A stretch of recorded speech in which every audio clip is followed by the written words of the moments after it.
সকালের থেকে খাবার খাওয়া হয়ে গেছে। কালকে ভাত ছিল, রাতে তো চিলি চিকেন আর ইয়ে করা হয়েছিল পরোটা, তাই খাওয়া হয়েছে রাতে। আর ভাত ছিল সেগুলো গরম করে সকালে খাওয়া হলো। এখন এই যে দুপুরের লাঞ্চ রেডি করতে বসে গেছি। মাছ এনেছে, বান মাছ আর 3 জায়গায় কেজি বলে জানি না, আমাদের এখানে এগুলোকে বান মাছ বলে। জ্যান্ত মাছ এনেছে। আর কাতলা মাছ, মানে কাতলা মাছ আনিনি, ফ্রিজে ছিল, তো সেইটা দিয়ে আর এই যে মানকচু সেদ্ধ করে নিয়েছি, এই দিয়ে বেশ কষা করে রান্না করব। আর রান্না করব হচ্ছে গ্যালাস নেই, ওই যে গ্যালাস নাও। আর হচ্ছে রান্না করব একটু ফুলকপির পাতা বাটা করব, ফুলকপির পাতা বাটা, আর একটা ভাজা করব, ওই আলু দিয়ে বিনস দিয়ে এগুলো দিয়ে একটা ভাজা করব। রাতে তো রুটি হবে, তো এখন এই খাবারটাই করব। মাছটা আগে ভেজে নিই।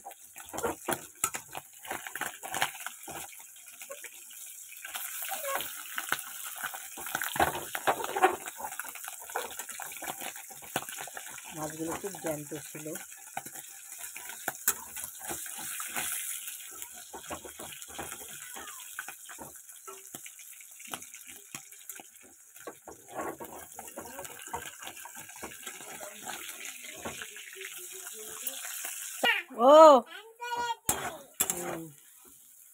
এই যে এই ভাজাটা করে নিচ্ছি। ভাজাটা হয়ে গেলে আমি মাছের ঝোল বসে দেবো। মাছ এই যে সব ভাজা হয়ে গেছে, মাছ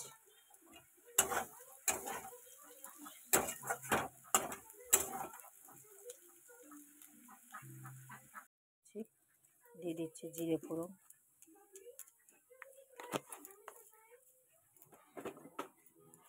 মানো মুগি মা যাচ্ছে কিন্তু।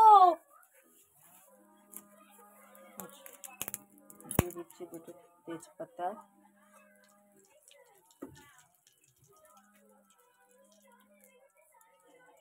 মশলাটাকে একটু ভালো করে আগে ভেজে নেবো, ফোড়নটাকে।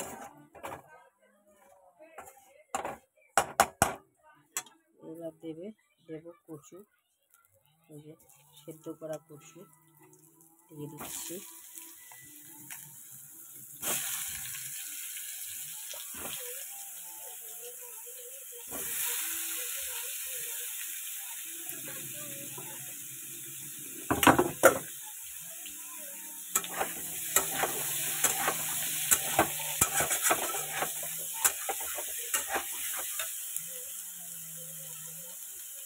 দেবো হলুদ,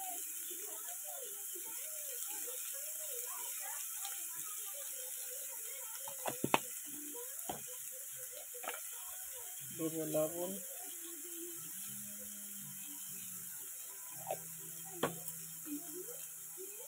টমেটো,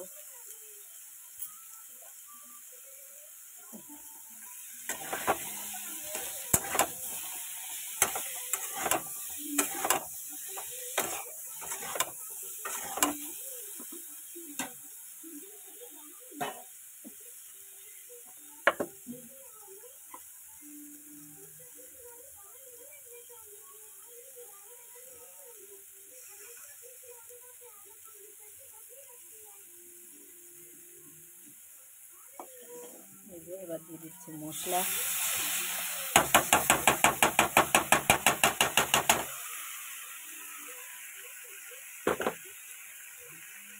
মশলা দিয়ে ভালো করে কষবো। এখানে দেওয়া আছে আদা, রসুন, শুকনো লঙ্কা, জিরে, পেঁয়াজ, এই দিয়ে আর টমেটো একটা কেটে দিয়েছি। এই দিয়ে মশলাটাও ভালো মতো কষতে হবে যতক্ষণ তেল না ছাড়ছে গাছ থেকে, মানে সবজির গাছ থেকে বা মশলার থেকে। থাক বসানো। এই দেখো পুরো একদম কষা হয়ে গেছে। এবার দিয়ে দেবো এই পর্যায়ে আমি একটু জল।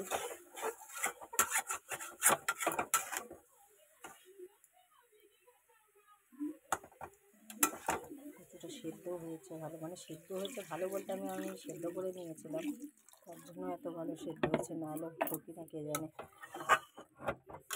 অনেকক্ষণ ধরে কচুটাকে সেদ্ধ করেছি। এই যে দিয়ে দিলাম জল,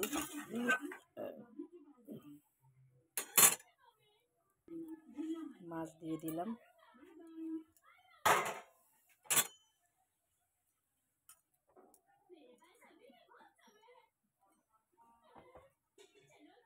ফুটুক এবার ভালো করে। এই যে পুরো একদম রেডি হয়ে গেছে মাছের ঝোল। কি সুন্দর কচুগুলো সেদ্ধ হয়ে গেছে। আমি এটাকে নামিয়ে নেব।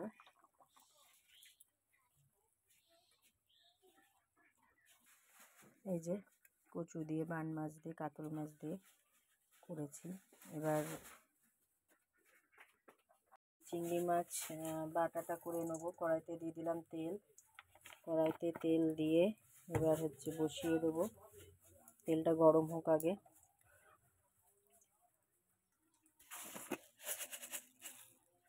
এই যে দিয়ে দিচ্ছি কালো জিরে ফোড়ন। কালো জিরে না দিলে বাটাটা খেতে টেস্ট লাগবে না।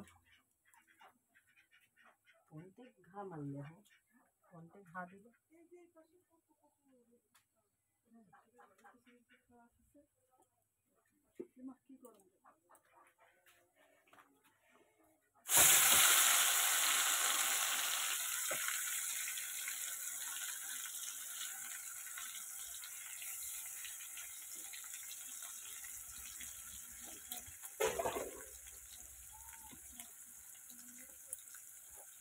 অল্প একটু হলুদ দেবো। বাটার সময় হলুদ দিয়েছি, তার জন্য বেশি হলুদ দেবো না। আর অল্প একটু নুন দেবো, সেটা বাটার সময় দিয়েছি বলে এটাও দেবো না বেশি। এবার এটাকে ভালো মতো ভাজা করবো। এটা চিংড়ি মাছ বাটা, এর মধ্যে দেওয়া আছে পেঁয়াজ, রসুন, আদা, চিংড়ি মাছের মাথা আর ফুলকপির পাতা। এইটা দিয়ে বাটা করেছি। এটা খেতে কিন্তু খুব টেস্ট লাগে। কারা কারা খেয়েছো অবশ্যই কমেন্টে বলো। আমার তো ভীষণ ভালো লাগে, কর্তা মশাই খুব ভালো খায়। তো এটা হতে থাকে। এই যে বাটা কমপ্লিট।